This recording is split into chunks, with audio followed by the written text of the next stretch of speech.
Le plan cartésien. Un plan muni d'un système de repérage formé de deux droites graduées qui se coupent perpendiculairement est appelé le plan cartésien. Le point d'intersection des deux droites est appelé l'origine. Les deux droites graduées partagent le plan cartésien en quatre régions appelées chacune cadran. On retrouve le cadran 1, le cadran 2, cadran 3 et cadran 4.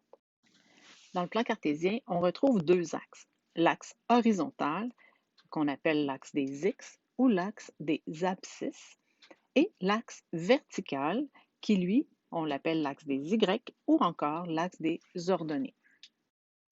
Pour les deux axes, on va mettre une flèche vers l'infini positif. On parle d'axes gradués parce que on va les graduer comme une règle. Et comme une règle, on va avoir un pas de graduation qui va être tout le temps égal. Donc, dans ce cas-ci, tu regardes 5, 10, 15, mais il y a la même distance entre 0 et 5, entre 5 et 10, entre 10 et 15. Il faut absolument que tu mettes toujours la même distance, peu importe ton pas de graduation. Si tu décides de compter par des bonds de 2, mais il faut que tous tes bonds de 2 aient la même distance entre chacun.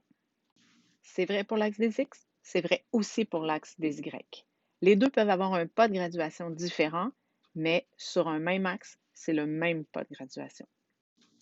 Pour placer un point dans notre plan cartésien, on va donner ses coordonnées, donc le nom de ce point-là va être donné en X d'abord et en Y ensuite.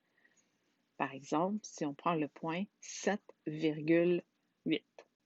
Je pars de l'origine, je compte 7 en X et ensuite je vais en Y vers le 8. Donc mon point 7,8 sera situé exactement ici dans le plan cartésien. Les deux nombres décrivant la position d'un point P dans le plan cartésien sont appelés les coordonnées de P. Le premier nombre est appelé l'abscisse et le second nombre l'ordonnée. On écrit les deux nombres sous la forme d'un couple de nombres avec les parenthèses séparées de la virgule.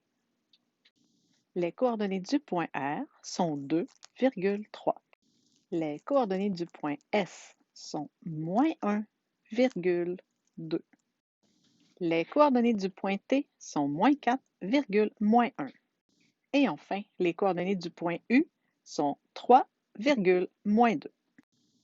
Le pas de graduation, j'en ai parlé tout à l'heure, il doit être constant tout au long de l'axe. Donc, ça veut dire que si tu fais des bonds de 2, tu fais des bonds de 2 toujours.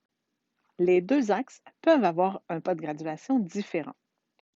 Je trace mes axes, je vais toujours placer la flèche vers l'infini positif. Quand vous tracez vos axes, assurez-vous qu'ils sont bien sur des lignes là, quand vous le faites dans un quadrillé.